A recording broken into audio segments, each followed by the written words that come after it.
Good afternoon, everyone. Thanks for joining us again. We're going to jump right in. Before I do that, if you have a question and you're following us now, I guess you can't really write a question if you're not following us, but if you're here, just write the question in the comment section below the live feed, and we'll get to as many questions as we can this afternoon. It has been a very busy week, and there's a lot to get updated on. Certainly.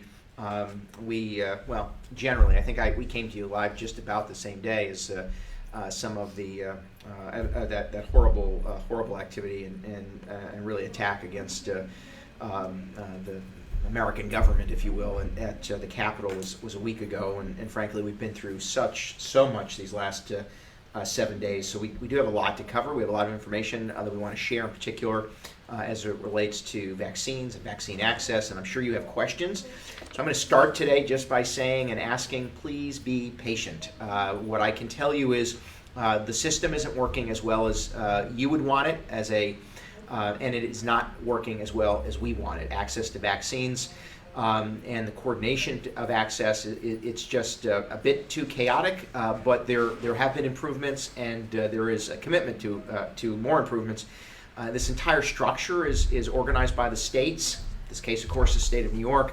We're trying to give them constructive feedback to make enhancements, but I would just ask and really encourage folks to be patient.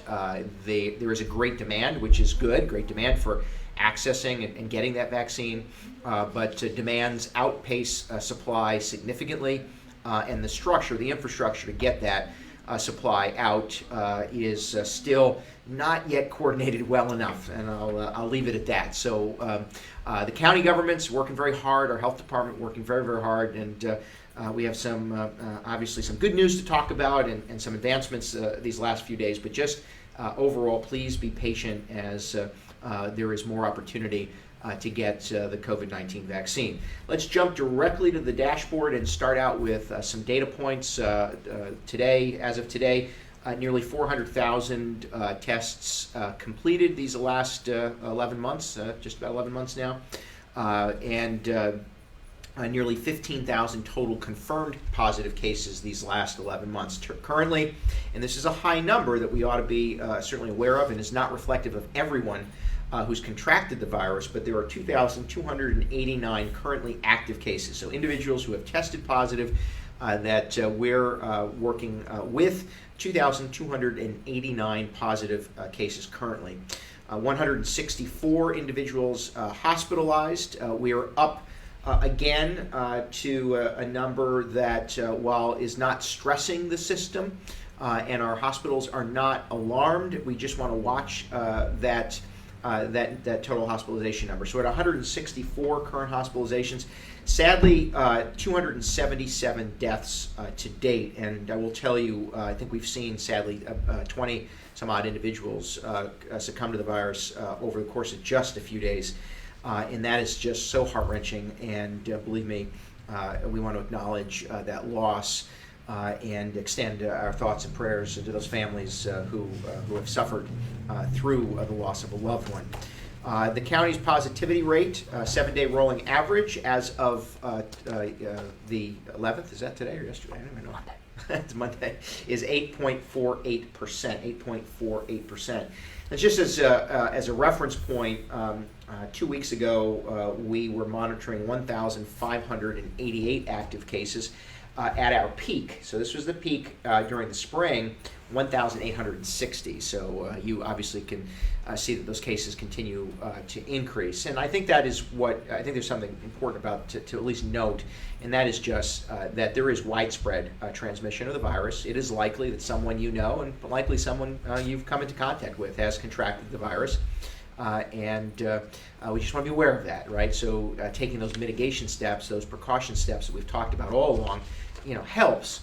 But I do think we ought to assume, again, that you or someone you know has likely contracted the virus and may very well be carrying it, and that is a reality that we ought to be sensitive to. Which is why if you're feeling any of those symptoms, if you're not feeling well, this is just not the time to go out and off to work and off to school. If certainly, we want you to be safe. We want you, for your own health and the health of others. Reference point as well, hospitalizations, as I said today, 164 active hospitalizations, 132 hospitalizations 2 weeks ago, and during the spring our peak was 108. Now you might be thinking, well, we were at that at that height in the spring and everything was shut down and so on. Listen, what I can offer to you is that we know more about the virus today than we did 11 months ago. And hospitals, in particular healthcare providers, there are more treatment options. People are living longer and more successfully in the hospital if they contract the virus.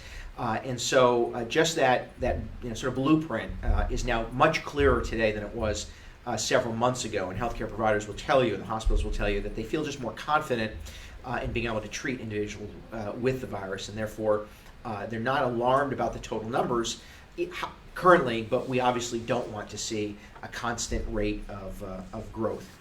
So Wendy asked, clarity on restaurant protocols for COVID. Well, that's a very broad question. Right, so if you're a customer and you're at a restaurant, remember you have to still wear a face covering. You should wear a mask unless you're seated. If you're seated and you're eating, you don't need that face covering or mask while you're doing that. Of course, groups are to be small, and that restaurants remain at 50% capacity in an enclosed setting. So it could be an enclosed outdoor venue, which some do still have, heated, tents, whatever, still 50% capacity. Indoors, 50% capacity. And if you're going to the restaurant, remember you are to wear a mask unless and until you are seated and eating. Although I'd love to see people eat with a mask, that would be different. So that's the basic part. So if you're working there, there are certainly are limitations as well. Very basically, if you're coming into customer contact, you should be wearing a mask. There is not a requirement that every person who works in every establishment wears a mask. But you must be able to engage in that physical distancing and not have direct customer interaction. So if you have direct customer interaction and you can engage in safe distancing, there's not a mask requirement, although there is if you can't engage in that safe distancing. And we encourage businesses, regardless of the distancing, if it's an employee that comes into contact with a customer, it is just best to be wearing a mask. That's the way it ought to be, and that's what we encourage. Stephanie, will there be enough doses for a second dose? So that's the vaccine question. And can I get vaccines? Ann's asking about vaccines in another county. So let's jump in. This is good news. You have not missed your shot. That's good. Did you come up with that one, Sean? Sean did not come up with that one. You have not missed your shot. So number one, there are more. Certainly there is more demand currently than there is vaccine. I think you understand that. So currently New York State gets 300,000 doses per week by the federal government. That is going to change. But as of today, the state of New York has provided access to 1A and 1B categories. That's about 7 million New Yorkers. And at the current rate, that would be likely 14 weeks of vaccines. Now, did I get that right? Yes. Now, that is not likely to be the case. So let's step back for a second, right? Currently, 1A, 1B get access. You can see on the slide here the categories of individuals that includes. Now, the state also late last week included 75 years and older, and then just yesterday expanded the pool to 65 years and older. So let's look at that data just for a second. I just want to reference this as it relates to Dutchess County. So in Dutchess County, it is estimated that 21,000 individuals are 75 years or older. Add to that an additional 28,000 individuals who are 65 to 75 years of age. So looking at that data, right, we're at about 17% of Dutchess County's population, or 50,000 people over 65 years of age. And this is the pool that we're currently attempting to get vaccinated, including, or I should say in addition to, those who qualify as 1A, 1B, which is basically, again, the healthcare workers, emergency responders, education workers, which include daycare, and others. So that is the pool of people that we're trying to push through the funnel.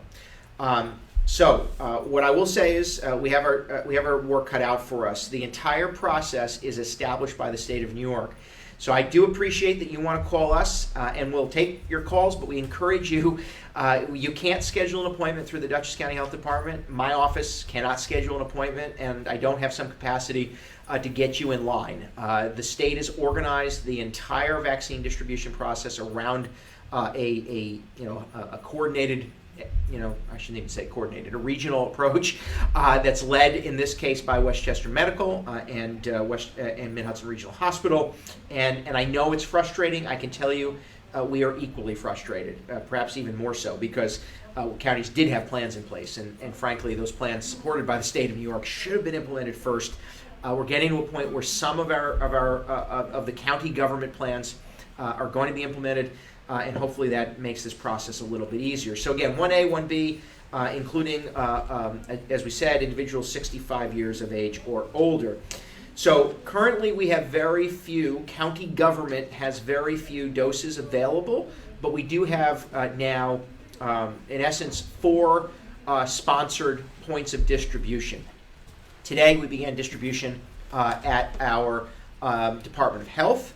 I was there earlier today. It's beautiful, just beautiful. I'll talk about that in a moment, but I was there earlier today.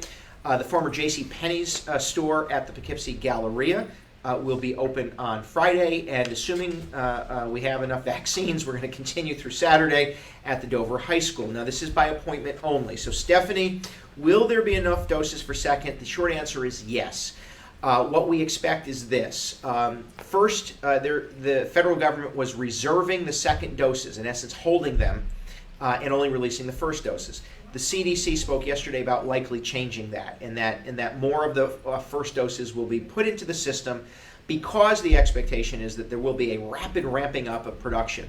The president-elect and the incoming Biden administration has expressed a desire to implement the Defense Production Act. This means that businesses and producers of all kinds could be engaged to actually produce this particular vaccine. So the expectation is there will be a massive increase in the number of vaccines being produced, and therefore, by releasing all vaccines now, and I think the goal is to release all of the Pfizer vaccine into the stream, right, out into the states, that'll increase the number of vaccines that we have access in a particular county and in a particular region, in a particular state, and so more will get the first shot, and the expectation is the second shots will be there and ready for that to happen. Now, when you get your first shot, you will be scheduled for your second shot. When you get your first shot, you'll be scheduled for your second shot. How's the shot? So when you leave the appointment for your first shot, you'll get scheduled for your second, and you'll come in. Now, for that. Now, our entire infrastructure, right, the health departments, the hospitals, and others, we're all doing first shots. At some point, we're going to be starting the second shot. So be patient as that happens, because, when, again, we're going to be sort of doubling up on the number of people who need to be pushed through the vaccine scheduling stream. And so, Ann, your question, can I get a shot in another county? Yes, you can. Sean, there's a slide about where to go. Let's tell them where to go. If you are seeking a vaccine and you want to schedule that vaccine, the most appropriate way to do that is to either call this number, which is you see on the screen, but 1-833 697-4829. 1-833 697-4829. That is the New York State COVID-19 vaccination hotline. It is the only vaccination hotline. You can call us, but we can't schedule you. You can call us, and we'll be happy to try to answer questions. But if you want to get scheduled, this is the hotline to call. Yes, it was overwhelmed. Shocker. And it did collapse, and it isn't keeping up. And that is the reality, but this is the vaccine scheduling hotline. You can call that number. Or we encourage you to visit dutchessny.gov/COVID vaccine, dutchessny.gov/COVID vaccine. This is not a Dutchess County alone website. This is the Dutchess County government's portal to get to the New York State scheduling system. When you go and the reason we want you to do this is because there are 3 things of importance. You'll come to our website, which will give you localized information that you can use to answer some of your questions. Number 2, if you can't get through the state system, you can sign up for a thing we call Dutchess Delivery, which is an email blast that we put together, and we'll be able to send you an email with more COVID-19 and vaccine information. Now, we can't send you the email and say, schedule, here's your appointment, but you'll be able to sign up for regular updates, and we encourage you to do that. And then thirdly, the most important reason is that this will link you to the state portal to actually schedule. To Ann's question, I'm taking a lot of time to get there, but I want you to know this. When you go to the hotline or you go to the website, the state system is supposed to ask you a few questions, including where you live and how far you're willing to drive. And by doing that, the system itself is going to give you the most available, most local location, which may take you out of county. There are plenty of people from outside Dutchess going to other counties and vice versa, depending on where you live. So I live in Red Hook. In Red Hook, one of my options is Northern Dutchess Hospital. Through a partnership we've created with New Vance and Northern Dutchess Hospital, they are capable of providing broad access to the vaccine if the supply exists. But when I go online and sign up, and if Northern Dutchess Hospital has a slot open tomorrow at 2, it's going to say, tomorrow at 2, here's your appointment if you want it. If Northern Dutchess Hospital doesn't have one tomorrow at 2, but a Kingston facility does have one tomorrow at 3, well then it's going to send me to that, and I can choose to sign up. And again, you'll be given that opportunity. So yes, you can get a vaccine outside of county. Currently, unless you work in another state, you should get your vaccine in the state where you live. But if you do work in another state, you are permitted to get that vaccine in that state. So for my friends in Eastern Dutchess, if you're working in Connecticut, you are permitted to get your vaccine in the state of Connecticut. We're trying to work out some other relationships, but at the moment, that is what you should know. And I hope that answered that question. So at our website, there is the Am I Eligible information. Again, that link, duchessny.gov. And within ours is a link to this, the ny.gov/vaccine, Am I Eligible tool. This will tell you if you're one of the populations that qualifies, and then we'll walk you through excuse me, the appointment process. So again, I want you to be patient. I will tell you, and I know this frustrates some people, but in this county government, we like to organize all of our plans and then tell you about them. At times, the state of New York likes to tell you about their plans and then organize them afterwards, and that has caused a flood of questions which have come to us. And just as a reference, on an ordinary Monday in Dutchess County in this office, and at Behavioral Community Health, we ordinarily on a Monday receive about 100 constituent calls. So again, individuals throughout the community. On an ordinary Monday, we receive 100 calls. This Monday, because of all of the machinations and the announcements and the questions, we received 5,773 calls. I apologize if we didn't get to all of you, although I will tell you, based on what I've seen in this office and at the health department hotlines, they're trying to catch up and to get to everybody, but please be patient with us. But 5,700 calls on Monday, when we're generally responding to 100, is a flood, as you can imagine.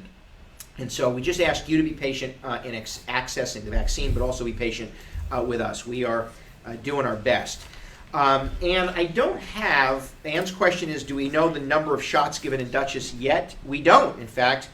I apologize. Okay, so number one, we have asked this question of the state for 4 weeks. We're being told that they're going to create a tool that will tell us. What we've asked for is the total number of vaccines distributed in the county, meaning whether it's a hospital or county government or pharmacy, who has been given how much every week, how much of those have been administered every week, and to the ability we're able, what percentage of those populations that we're targeting at the moment have had access, or what numbers have had access. And I think that is something we definitely need, but has yet to be included. Sharmila, does 1B include college professors? Answer is yes, it does include college professors. 1B includes college professors, so I'm being told. So please schedule. Includes teachers and education workers, which also includes daycare, correct? So daycare, college professors, education workers. Diane, which vaccine is at each site? I can't tell you that on any given day because it really depends on what the federal government has distributed when. At our sites currently, we're doing the Moderna shot. Currently at the Dutchess County location, so that's the health department. We started today. That'll be JCPenney's on Friday, and assuming we have enough, Dover on Saturday. That is the Moderna shot. But before you get that shot, you should, do a little research on both. Ask your physician if you have a medical professional or a doctor. Ask them some pertinent questions you may want to know about your own health. Please, Facebook is not a good place to get healthcare information ever. In fact, the most important information that exists on Facebook is pictures of your family and friends. That is perhaps the most accurate. You can guarantee that if I post a picture of my children, it is my children. But that said, we should reach out to a physician. If there are some questions, you certainly can go to duchessny.gov and get some of that detail. I also recommend, and it's my own personal preference, I like the Mayo Clinic. I've encouraged people to go to the Mayo Clinic website, or if you're on Instagram or social media. They've compartmentalized information in a way that's really good to digest. Get that information when you arrive, Sheila or Diane and anyone else. When you arrive for that vaccine, you can ask again which product are they administering, and then you'll be aware of it, at least armed with information, and again you'll make that determination. So that I think is of value to you. Martin, how do we book an appointment at the Dutchess County pod sites? Sean, how do we book an appointment at any site? If you are going anywhere in New York State and you want to access a vaccine and schedule an appointment, if you're online, as you must be at the moment, or if you want to call, this is the 800 number, you call that number. I'm telling you, I already know that it's overwhelmed, I already know it's crashed, and I already know there's ways to fix it, but that said, this is the phone number, 7 a.m., 10 p.m., 7 days a week. Call that number. You can call regularly, but nevertheless, you can call that number. Or go online. And if you're in Dutchess County, duchessny.gov/COVID vaccine. That is the only way, the only tools you should use to schedule any appointment, because it's going to get you to the location that is closest to you and the time and date that is most recent to your request. Is there guidance for teachers to get vaccinated sooner than April? Well, Diana, there's not guidance. If you are a teacher, Diana, you are in the preferred class, which is why right now it's open to 1A and 1B. So teachers are among the 1A and 1B category. No one in those categories is deemed more essential than someone else.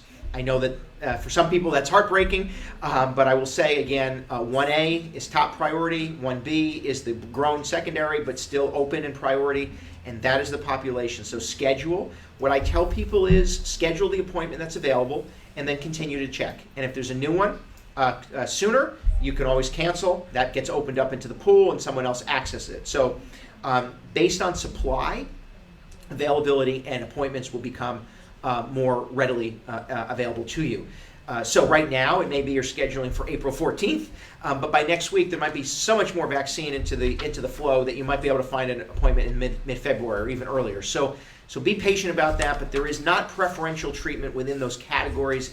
Those are the preferred category. That is the preferential treatment. 1A, 1B is currently what we're attempting to accommodate. Jason, why is the county not making vaccine appointments? Because New York State is responsible for that. We are not permitted to make our own appointments. Please understand that. County governments cannot take a phone call and make that appointment. The state of New York is responsible for that structure. They have identified the way in which you get the appointments. They certify who can administer the appointments, and they dictate how many vaccines anybody gets. So you've got to go through the state system. Now, I will say this. While I have my own concerns regarding the complexities of the state system, and I'm a bit like you, I think many are frustrated by it. Every state is doing it. The states run this structure. It's not a federal or even a local determination. The states are empowered both by the Constitution but also by the order to be the middle person, if you will. Some states are open, right? You can wait 4 or 5 hours in line in some locations and get a vaccine. Other places are appointment only. Currently in the state of New York, those are the two locations, phone number, web-based, that you should go to schedule an appointment. Not our decision. And by the way, not some other county isn't doing it differently. I've had calls like, well, Ulster does it this way. No, it just is that Ulster may have more availability tomorrow than we did yesterday. And so you might be moved to, or there would be an identified slot in Ulster or Columbia or Orange that wasn't necessarily available as soon as possible here. So understand that's the reason for the system. The state has done it. That's the way it works. Alicia, how can first dose people register to get second shot if appointment was not made at vaccine site? And will pharmacies be online? Well, you're making the second appointment when you're getting the first. So my suggestion is if you're coming to the Vassar Brothers Hospital to receive your first shot, you're going to leave by scheduling a return visit to Vassar Brothers Hospital.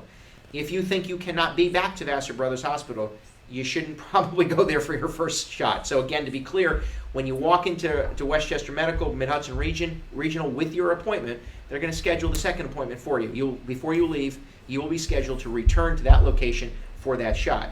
Pharmacies will be online soon, but they weren't prepared for this, which is our frustration, right? County governments, let me step back. If you live anywhere else in America, anywhere in America, there's a local health department. It may be the Florida State Local Health Department, it might be the Arizona State Local Health Department, but there's still a local body that administers public health at the local level. In New York State, and actually, now that I say it, in Florida as well, those departments are in essence county departments. There's a Broward County Health Department. In Florida, that's actually a state office administered within the county government, within the county. In New York, health departments are established at the county level. Same expectation, local health department, but we administer them by county governments. The local health departments, wherever you are, 1,900 of them across America, are all charged with the same thing. Develop a vaccine plan. We have one. The state of New York actually puts dollars, gives us revenue in order to create those plans. We update those plans annually. For whatever reason, and I won't editorialize, the state didn't implement those plans. They went with a different model. That model wasn't working well. So now they're trying to catch up by empowering the county plans, which makes sense to a degree, although we still have hiccups and a lot of challenges and obstacles. Hopefully we're getting through them. And then from there, you would build out those other parties to provide access to vaccines, pharmacies, doctors' offices, etc. That didn't happen. And so right now, doctors' offices are still being certified. Not many have been approved for vaccine distribution, but they're still being certified. Hopefully some will be. And very soon, in fact, even this week, I think some pharmacies do have the capacity. Whether or not they've agreed to start is a different story. So we're not advertising pharmacies. If you know of one and they've worked it out with you, that's your call. But once they get the system working, there'll be access. And again, the same concept. Wherever you get your first, you're going to be scheduled for your second dose. Joe, will we get a call from the state when the vaccine is available? No. You're going to call to schedule. My opinion, and this is my opinion only, schedule the appointment as soon as you can. If you can't schedule until May 15th, take that appointment. And then just keep coming back to the website and come back to the phone number and check online and check others. If new appointments become available, and they will when vaccines are more broadly distributed, you can then cancel your May appointment and take an earlier appointment. That is the best way to do it.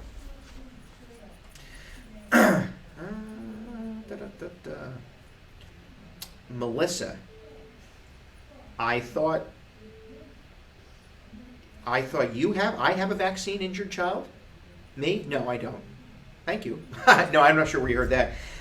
No, I don't have a child that was injured by any vaccine. Thank you, though. But if there are questions regarding, we take every question. Sometimes I just don't know.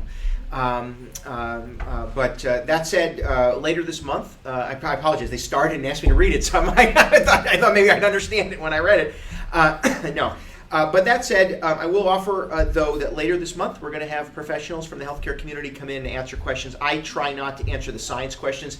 If there's one of these questions, if you ask me, should I or shouldn't I will tell you that I am, right? So I am confident in the science. I understand the nominal, I understand the impacts of taking such a vaccine. I feel comfortable with that.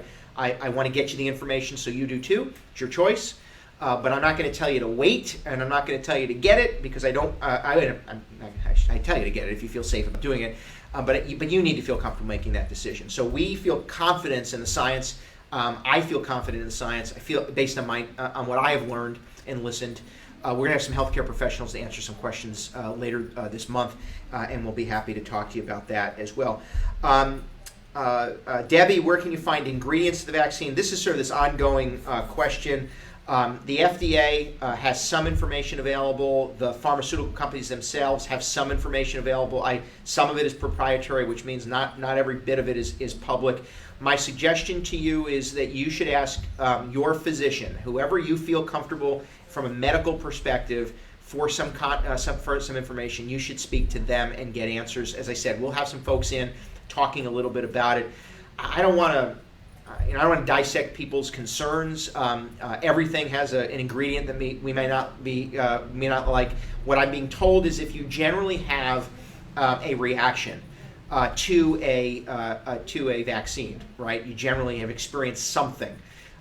You should likely speak definitely to your physician to be sure that you're comfortable that the reaction that you may have with this is within your sort of tolerance level. And make that decision based on that. But generally speaking, the numbers that are coming back from the individuals who are being vaccinated, the impact, and everyone will, there's always the potential for a reaction. The numbers that are coming back is that the reactions to this vaccine are not more severe than the reactions to other vaccines. They may be different. Some people do get a little bit of shortness of breath, which is why, by the way, we have recovery, you wait and leave. Some will just get a soreness on their arm, which many people have had. Some years I get the flu shot and I feel great. Some years I get the flu shot and my arm's throbbing. I think it's because the woman who gives it to me from the county health department wasn't happy with me that week. Kidding, that's not true. It's just generally the reaction. I'm just saying, no, she's great. But my point is that that you should, if you feel any degree of concern, speak to your healthcare provider. Facebook information, social media information, obviously is not reliable. It just isn't. So try to get from a healthcare practitioner or provider, someone you feel comfortable having those kind of conversations with. Do I have to go to the same site for the second shot? Maryland, generally speaking, yes. And the same question as relates to pharmacies. Currently, if a pharmacy is, I currently go through the tool that I mentioned, the phone number and the website, and even if a pharmacy has availability, that will be in the system. I think I heard that the pharmacies will be able to book you with a priority for certain populations, but right now, don't do anything other than going to the toll-free number or the website and try to schedule through there. Peggy, how many vaccines until restaurant retail capacity goes up? I mean, there's not a metric that they're using. What I can tell you is what the governor said 2 days ago, which is we have to open up the economy. That's what the governor said. I know that that many of us have been saying that for a while. But that said, my expectation is what you'll see is as vaccines continue more widespread and as sort of rapid testing becomes more regular, as I think the state talked about yesterday, you'll see a return to greater capacity in those locations. But there's not a finite moment in time, nor is there a finite math. And I think what we've learned these last 12 months is that science is a good tool, but it's always obviously changing, right? We always learn something new that then informs us on something else. And so the healthcare providers feel more comfortable responding to this, but they're also concerned that the widespread transmission of the virus is still alarming and still concerning, and therefore they and we continue to encourage those basic mitigation steps. I have a lot to get through today, and I know there are a lot of questions, so let's see if I can get to them. I guess I don't have that much. You should. I do want to. Let's do a couple more questions, and we'll jump right back to it. So, Thomas, can vets get a vaccine at Castle Point? I don't know if Castle Point is a distribution point. That's a fine question. But you can. I would not encourage you to call Castle Point because, frankly, they're going to be overwhelmed. Go to the website. Go to the toll-free number. I'll confirm that for you. If not today, at the next one, we'll confirm that information to you. Felicia, are other college staff in 1B? Yes, anyone that deals with in-person, right? So if you're dealing directly with students and in-person services, you are in that, or you would be in that education category. And can you tell us anything about Red Hook Rhinebeck higher case counts? Can you pull up the dashboard for a second? Do we have, Sean, if you don't mind, can you see Red Hook Rhinebeck? I can't see it on that slide. There's 51 in Red Hook, 51 cases. How can you see that? Really? Oh. 51 in Red Hook. I don't even see it. It goes to Pine Plains. Oh, you see it on the map. I apologize. No, there's no. This is what I think I really want folks to know. The virus is everywhere, and you should, as I said, assume that you, someone you know, is likely contracted it, likely carrying it, and therefore be safe. Right? Do those things we've talked about. But the individual cases in Red Hook, Rhinebeck, or Northern Dutchess, and the growth is as much us identifying those residents and moving the pending cases into specific municipalities as it is simply identifying what we already know. There's not a point of, there's no single point of concern in any community. We don't have an identified cluster. It's not the shop on the corner of a street. It is generalized, widespread transmission. Red Hook is at 51, thank you, 51 active cases, 5 in the village of Red Hook, that's about right, and 64 cases in Rhinebeck with 20 in the village. And again, based on population, that sounds about right. It's just widespread. More people are testing, and frankly, to some degree, people are not engaging in some of the mitigation steps that we've talked about over and over again. So please be sensitive to that. County legislators mentioned cutbacks as a reason we're not getting contact tracing calls. I know who that is. Thank you for that question. Yes, I am aware that someone is suggesting that. First, let me tell you, last week we launched our text contact tracing. Let's talk about this for a second. There is no mechanism for this government to track you. I don't have any capacity when we call you or text you to know anything about you other than your phone number and that you likely tested positive. That is basically it. The health department is aware of who you are. We call you, we tell you you've tested positive, here are the steps you must take. There is not a county anywhere in the state of New York that is keeping up with generalized contact tracing. Just isn't.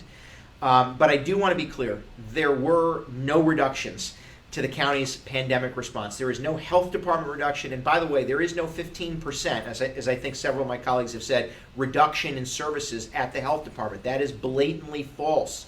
There's a reduction in salary. Some people retired, and some were replaced with others that we pay less, and some positions were left vacant, but none in pandemic response. In fact, we've added staff to contact tracing, we've added staff to vaccine distribution, we've added staff to pandemic response. That is not what is at issue here. What's at issue is sometimes the information that comes to us isn't terribly accurate. Sometimes the phone numbers aren't written right or not inputted correctly, so we could be calling dead numbers or the wrong number. And sometimes, even though I know you're all very sensitive to taking our calls, you don't answer them, or you don't care to answer them, or you don't know what the number is, so you ignore it. All of those things combined, plus a rapid increase in the number of contacts that everyone has meant that counties are trying to make the contact, and sometimes they don't. And that is truthful, and that it's happening in Ulster, it's happening in Orange, it's happening in Dutchess County. We launched this texting tool as a way to get you that information. So now when you input, you go to get a test, give them your cell number. This is not a government-owned vendor. Have no ability. Okay, good, thank you, I'll do that. Although I'm going to get Angela Flesland in trouble if she's wrong, so we'll see.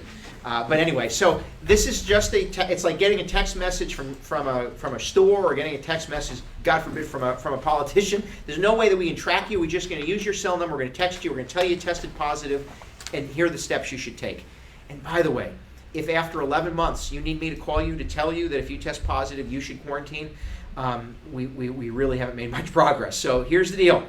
If you test positive, quarantine.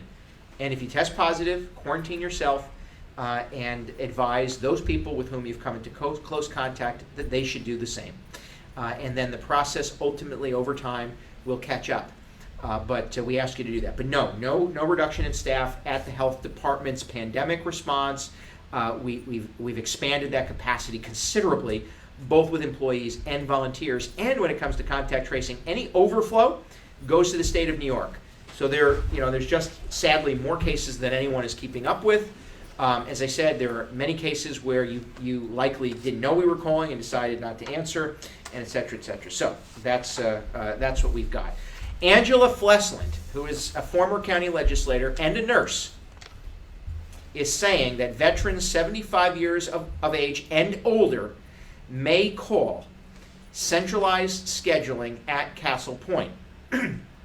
If this information is incorrect, next week I will be giving you Angela Flesland's phone number and you can call her.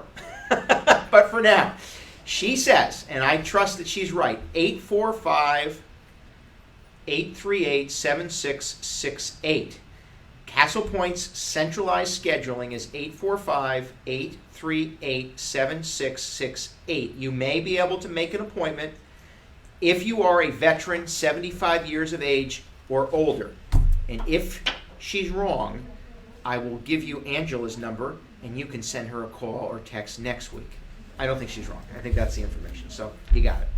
So we did that. Important to know as well. The text messaging, you'll get that, and we asked you to follow the guidelines. Very, very important. So, Regina, why are the Moderna vaccines not being sent to doctors' offices? Some are, if they're certified by the state. The states are certifying who can administer vaccines as of today. First of all, not every doctor's office wants to administer the vaccine or has asked to be certified. They may want to do the vaccines, but not every doctor's office has asked. Not every doctor has asked to be a certified distribution point. Number one. Number two, those who have, yes, the system is far too burdensome, and hopefully the state's correcting that. Now, two of our largest healthcare practitioners and networks should be approved for vaccine distribution today. That should be helpful. That should include Caremount and Premier. Been great partners. I really want to send our thanks to Caremount and Premier. They've been great partners these last 11 months, has Nuvance and our two hospitals, Northern Duchess and Vassar Brothers, and just doing Herculean amount of work. Can you do that? Herculean amount of work. Is that right? Herculean.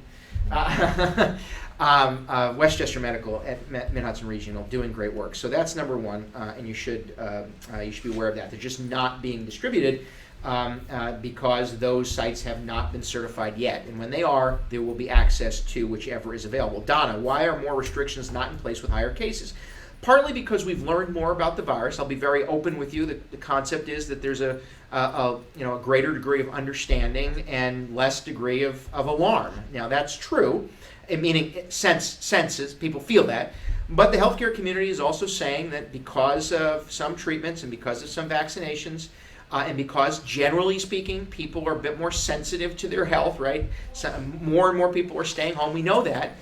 Because we've also seen a slowdown, even though we test, we've seen slowdowns in reports of other illnesses. That's basically because most people are following the basic expectations. I bet you washed your hands more ever these last 11 months than you did the last 11 years. So some of those steps, but the other is the state establishes those guidelines, and the state of New York is not restricting them any further than they are today. They feel at the moment confident that vaccines, healthcare treatment, and personal mitigation is sufficient at this point in time. So please remain vigilant. We want you to engage in that physical distancing. We want you to continue to monitor your own personal hygiene and personal health, and wear a mask and do these things. And that is, despite the number of cases, that is what the state is asking. That is what we encourage, and we can protect our health and the health of others. When will people with underlying conditions get vaccinated, Patricia? Well, it really depends. Certainly right now, if you're 65 years of age and older, you can.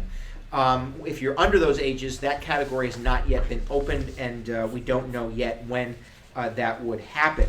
Masks still required? Yes, masks are still required. Continue to wear masks. We know that is one way to mitigate. Even if you've gotten the vaccine, until we get to this concept of, well, I shouldn't say until we get to herd immunity, but we get to the point where there's a degree of confidence that we've really stifled the spread of the virus.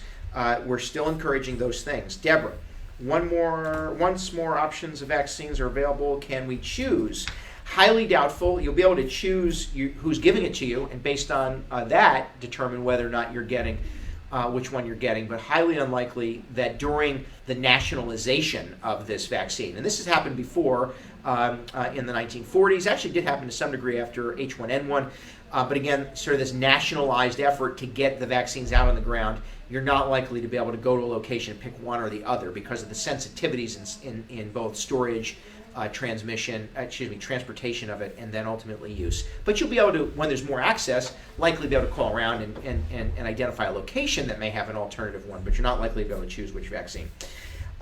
Kim, is there a wait list? I mean, the short answer is sort of, no, but not entirely. Your best option is to schedule an appointment. There's not a standing wait list. So the two things that we encourage you is to schedule the appointment no matter where it is, when it is, and then go back and look. If there's a newer one, you'll cancel your older one or you'll roll into a newer appointment. Secondly, though, we want you to go to that website, Sean, the county website, duchessny.gov/COVID vaccine. When you go here, if you sign up for Duchess Delivery, simply give us your email. We'll at least give you updated information. I can't keep a waiting list, But if you're not scheduled and you want more information, or you are scheduled and you want more information, this is a tool that we can hit send any day of the week and get you some updated information that will help you make some decisions. Carla, yes, great idea. I'm going to repeat both the website and phone number. So starting with that website, duchessny.gov/COVID vaccine. That is the direct web link. And then the phone number, the New York State toll-free line is 833-697-4829. 833-697-4829. That is the number to call. Lisa, Marie, are both kinds of vaccines being given? Well, they are, but right now the ones the county has access to is Moderna. Depends on who's providing the vaccine, but both are available. Suzanne, will snowbirds get vaccinated in Florida? The short answer is I know you can get the vaccine out of state in certain circumstances, so it really depends on Florida. And I'm led to believe that if you're a part-time resident, you can get a vaccine in Florida. But again, that's really up to the states. And so, as I understood it, you could. But again, that is up to the states. So some people will be certainly doing that. John, do we have that's a great question, John. Do we have a plan to minimize dose waste? Yes, we do. So we have, both within county government and elsewhere, individuals, right, who fall within those 1A, 1B categories. And if we have a scenario where there may be vaccine waste, meaning we've opened one and the person, for whatever reason, chooses not to, or we've run out of, there's some reason we need to get that into an arm of somebody, there is a bank of people that we can turn to if necessary. No preference list, no nothing. It's just random, just so we don't waste one. And that's the goal, is not to waste one. We want to make sure that, or we'll pull up an appointment like tomorrow. If you're scheduled for 9 a.m., we might call you and say, hey, if you can be here at 4, we'll try to get it. It's next on the line. There is no preference. Please don't call us. There's no VIP treatment. It's simply, if you're in the list, if you're in our list of appointments, we may reach out to you and say, hey, we've got a shot. Can you be here in 10 minutes? And then vice versa, right? We could go to a location if necessary, if it's a single dosage, that sort of thing. There's no, there are locations that have really had others and wasted whole batches of numbers, but the goal here is not to have that happen. And even if we have to find somebody, we're going to do it. So we're not going to intentionally put to waste a vaccine. Michael, does 1B cover facility workers, janitors? Well, in a school setting, it does, right? So currently, so 1B is first responders, teachers, and education workers. So anybody's forward-facing in a school building qualifies. Public safety workers, public transit workers, people 65 and older, homeless shelter residents and staff, and anyone public-facing in a grocery store. So I guess if you work in a school setting, you likely do fall in 1B. If you're a public-facing individual and your employer says, this person's working in a grocery store and is out in the public dealing with customers, yep, you qualify for 1B. Phase 2 includes all other frontline staff and including those who are doing facility maintenance. So likely, if you don't fall within those other categories, meaning you're a public-facing employee in that category, and again, I would think if you're out in the grocery store, for instance, you would likely qualify. But if not, you'll be in the phase 2, and that's not been opened as of yet. Sorry, Neolia. That's a beautiful name, Neolia. How do we get it at Vassar or Northern Dutchess Hospital? Sean, how do you get a shot? Same process. Visit duchessny.gov, COVID vaccine, sign up there, register there, and they'll get you access to your nearest location. And as I said, you'll be able to schedule an appointment. It may be several weeks out or even several months out, but again, you can go back and you can keep checking to see if there's an easier appointment for you. Katie, any idea when Caremount will be certified? I hope, I was told this week. Now, they might not have access to distribute vaccines this week, but they should be certified this week, and then they'll be added to distribution in the out weeks. So please do reach out, connect with your physician if you're in one of those networks. You should always ask your physician first, and they're going to likely tell you they don't have access, but nevertheless, but when they do, they'll be able to start scheduling you, and you should be aware of that. Patricia, when will people with conditions get vaccinated? I think we answered that. When the state says so. Currently, it's the 1A, 1B category. There'll be more opportunities, and certainly those with underlying conditions of every age are a priority. But right now, the goal is to get through these 1A, 1B as best we can, and then open up even further. Nicole, the state hotline hangs up on me when I'm on hold. Usually they wait to find out who I am before they hang up. I can only tell you the system is just overwhelmed. We have our concerns with that. We understand, and I just would ask you to be patient. We know that the state hotline is causing people some headache, and frankly is just overwhelmed. Again, I use these opportunities to give you as much information as I can. I certainly have my opinions. I'm frustrated like you are, but hopefully they correct some of these issues, and it's a little bit easier. So be patient. Apologize for that. A couple questions. Continue. What time is it? Are we closing in? Okay, we got some time. So Diane, clarify 65 and over and health issues, or can younger with health issues get vaccinated? So no. Currently, if you're under 65, no matter what, you are not yet qualified for access to the vaccine. 1A and 1B is 65 years of age and older, period, correct? So 75, 65, 65 and older, that's 50,000 Dutchess County residents. But no, 65 and older can have access. If you're younger, not yet, but soon, just not yet. Katie, will JCPenney's get more doses? I think that's great. Yes, you can buy a pair of shoes and get the vaccine at JC. No. Yes, there will be more opportunity. As I said, the state is limited distribution, little hesitance, and we're a little frustrated about that. But they have agreed that as more vaccines become available, the county locations will become more more accessible. So you should expect every week. The goal is to open up more opportunity and to have more scheduled, and we understand we want the hours to be as accessible as possible, and we want to be able to continue administering vaccines, and we're doing a lot as it is, and the staff and the volunteers have been tremendous. Very, very grateful. But yes, there will be more doses. There'll be more opportunity in Dover. There'll be more opportunity at the Galleria through our location there, and there'll be more opportunity at those other locations, including Northern Dutchess and the other hospitals here in Dutchess County. Jen, how are nursing home residents getting shots? That is a partnership established by the federal government and states through pharmacies. So both nursing homes and assisted living facilities are all getting access to the shots directly through pharmacies and the partnership that was established there. We're monitoring, meaning we're taking tabs to make sure it's happening.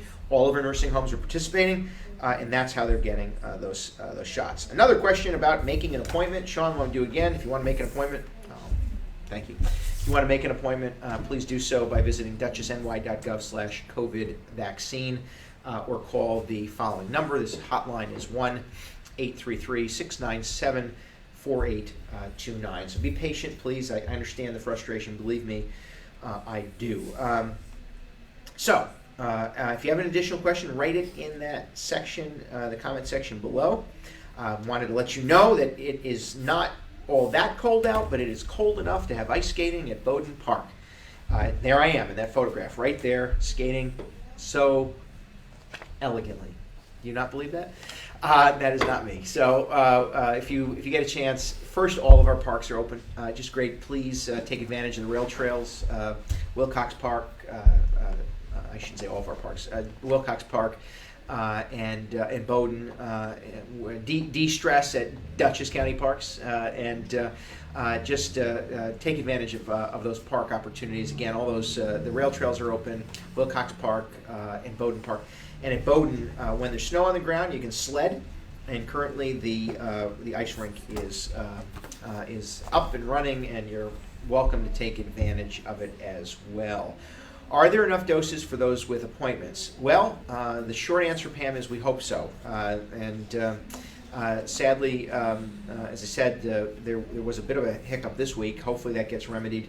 But if there's a reason to reschedule or they've had to cancel, you will be notified by the entity that is scheduled you. So if you're scheduled at one of our sites and there's a problem with supply, you'll be notified by us. Same for hospitals, same for someone else. They're going to notify you and hopefully get you that remedy. But the goal is to get everyone who's scheduled this week scheduled and shot, or vaccinated, not shot, vaccinated.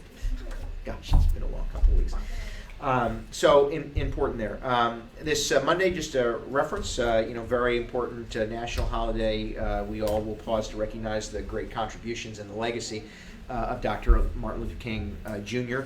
County government offices will be closed on Monday. You should be prepared. Obviously, recognize that a lot of other businesses and government facilities will be closed on Martin Luther King Day. But I will tell you, for all of us, it's, I think, perhaps now more than ever, a good opportunity to remember that this is somebody who really gave his life in a way that certainly challenged the sensitivities of the day and the injustices of the day.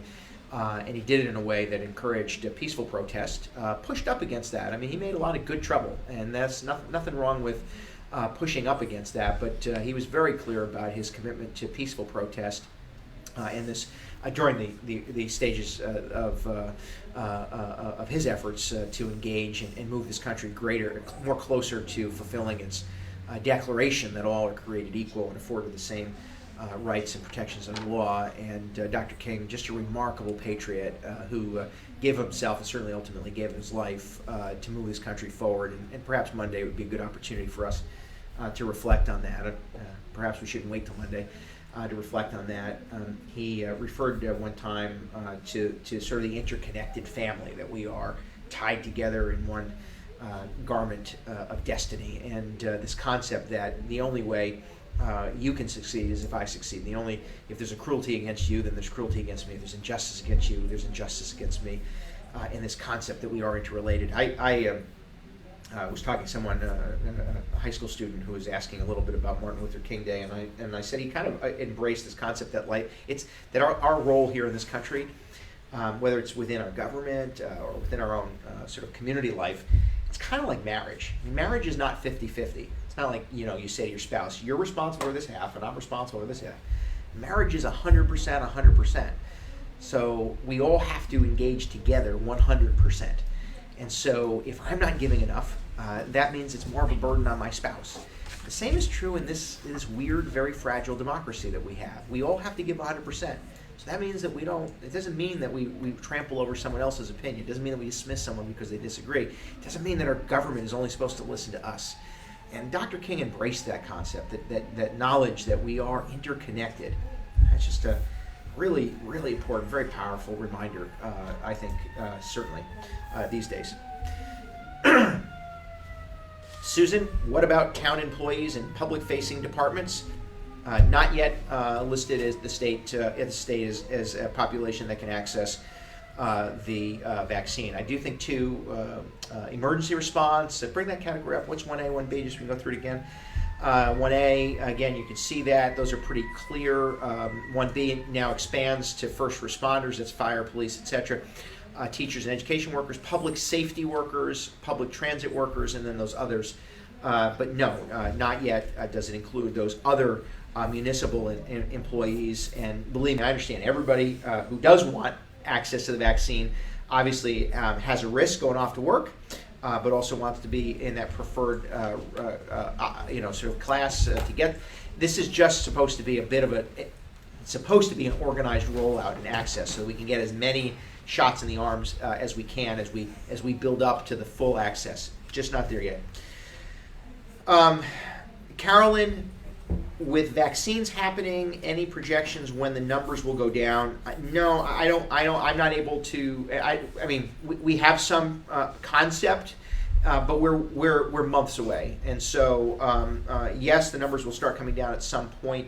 But we'd rather not project, but we'll keep you posted, and you'll see some of those data points. The governor said over the weekend, and I do think he was right. I do think he was right as he said it. You did see a bit of a lull in hospitalizations. The rate of growth kind of steadied a little bit, so we weren't seeing constant increase. I think that's promising. I think that what we saw was a bump after Thanksgiving, a bit of a bump after Christmas and Hanukkah, and we'll see and are seeing another bump after after the New Year celebrations, and I do think you'll see some of that. But the rate of growth for a period was sort of stabilizing, and I think they were right to point to that. But we'll see that happen over the course. The curve will be bent ultimately over the course of the next few weeks, actually over the next couple of months. Kathy, I was told to make my second appointment at home. I don't know who told you to do that, but you should not make 2 appointments online. You make the first appointment. When you're done with that first appointment, there's to schedule your second appointment. The state today said, please don't go online and book 2 spots. So I just would offer to you that what we're telling folks is when you leave that first appointment, they are to schedule you for your second appointment. And that is the best way to do that. Otherwise, technically speaking, you're taking the slot of someone else who's trying to get scheduled for their first appointment. So just keep that in mind. When you schedule your first, as you're walking out that door, they are to schedule your second. In fact, if they don't ask you, and they should, you ask them. They are supposed to schedule your second. Laura, supposed to get the second dose on the 30th, but don't have an appointment. That is a really, that's an interesting challenge. I would, well, first, I think you should reach out to whoever gave your first shot. At least reach back to them. And I can't give you the direct. I mean, I guess if you left after your first appointment and don't have a second one, you could schedule through the tool to get your second one. But you're right. You're supposed to be getting in on 1:30. And when you say my second dose is 1:30, I suppose that there's a window. It's several. Was it 20 to 28 days, 21 to 28 days in that window? So you do have a little bit of room on your second. On your second dose, but I think you should reach out to whoever gave you your first dose. And Laura, if you're still online and you've gone through that trouble and don't have that answer, you could give us at least the contact information. We'll try to connect you with whoever that is. But I don't know that we have that ability because we don't know who's giving you the first shot to administer that second one. That was not bad. Any additional questions you might have? Write them in that comment section below the live stream. Happy to get to a few more. I do want to thank you for your patience and thanks for joining us. Looks like we do have maybe 1 or 2 more we'll get to, and then we'll close up today. Okay, so if you have a question, write it in that comment section. How about a nice thanks to our American Sign Language interpreters? They have been here with us for a very long time. Poor Diane's been chained to this desk for 11 months. But I know that you guys have been working hard, and we appreciate that too. And thanks all of you for your patience and participating today and for following us. So we're going to be live again next week. At the end of the month, we're going to do a telephone town hall. End of the month? That's not on my notes, is it? I didn't see it. So end of the month, we're going to do a live telephone town hall and Facebook live town hall. We'll do the same as we have, but we'll be really broadening the reach again. And we'll have healthcare professionals involved so that we can give you some additional information. Kim, will proof of vaccine replace negative test for travel? That's a darn fine question. I don't know that the state has issued those protocols. First of all, keep in mind your first shot is, I think, it's either Pfizer or Moderna has said is about 52% helpful. That is not full vaccine. So first, when you're done with your 2 doses, and then several days thereafter, you're considered vaccinated, right? Dose 1, booster shot next, several days thereafter. I think it's 10 to 12 days. The studies have proven or shown that you're at full immunization as it relates to the vaccine. I would think if you're in that situation, you wouldn't necessarily have to test in and out, but the state has not given guidance, and if they have, we don't have it yet. And so we'll provide you that we'll provide it either way, but we'll definitely provide it if I'm wrong. One last question for today, and then we'll get started. We'll move on. I appreciate it very much. Jeff, what's the average number of vaccines receiving in the county? Jeff, the state hasn't told us yet, and so I can't give you that information. I don't have it. It's a little frustrating. This is actually the most frustrating part of things, which is the health departments at the local level do have a community health, a population health responsibility. So getting that data allows us to focus resources, and we are targeting assistance, right? We are trying to reach out to communities. The 1A, 1B category, we'd like to know what percentage of emergency responders versus what percentage of some other categories, so we can encourage different populations to get out and participate. We don't have that data yet. The state has said that they're going to provide that access every week to us, but they've not provided it to us yet. So I can't tell you that number because I don't have it. In fact, right now, the only thing I know is how many shots the county has access to this week. And so we're still working on that. Elisa, why is NDH not listed as a site yet? Listed...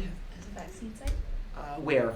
Northern Dutchess Hospital? No, but where would that be listed? If you go online to, I don't know, yeah, so if you go online to the, if you're not available, so if there's no appointment available, you're not listed on the website. If there's an appointment available, you'll schedule at that location. That's how the state web link is supposed to work.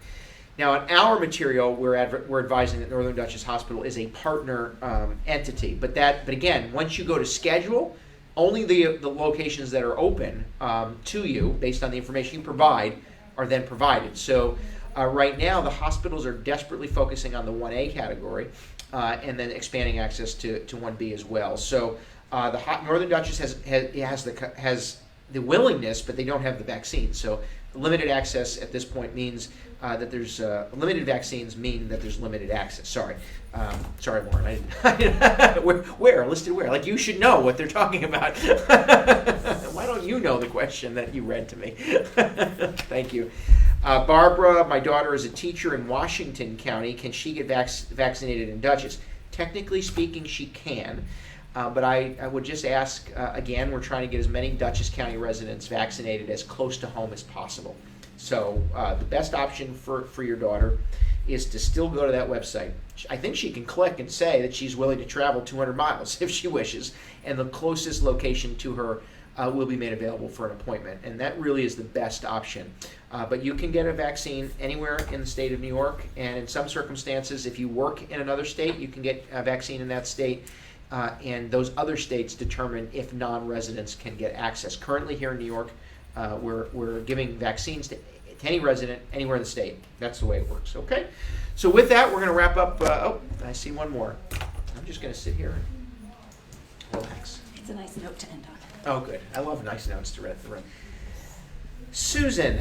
Oh, your son loves me. Thank you. I appreciate that. And his 26th birthday. He can't come home from Anderson School for a visit because of COVID exposure. I'm sorry. Is his name Rao? Is that how you pronounce that, Rao? I think I know who this is.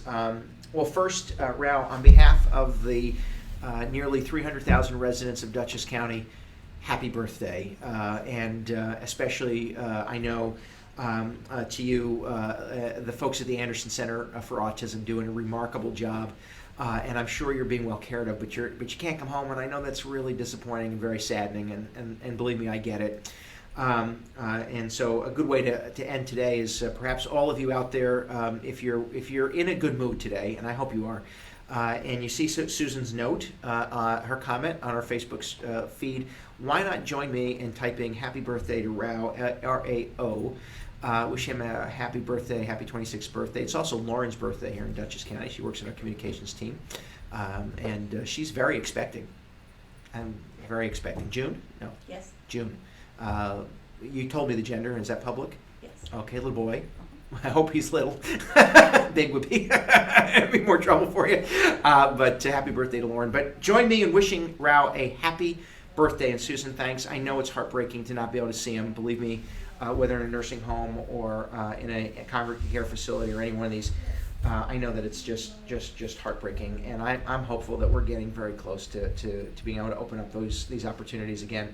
And in this county, we think differently, and so everyone of every ability deserves the very best. And so, on behalf of Dutchess County, and on behalf of my family and myself, happy birthday, Rao, and a great place to end. So happy birthday. We'll see you all in a week. If you have any questions, please reach out to us. Don't call us or email us to schedule an appointment. We can't do that. But do reach out if we can be of some help. Until then, stay safe, keep healthy, and be kind to each other.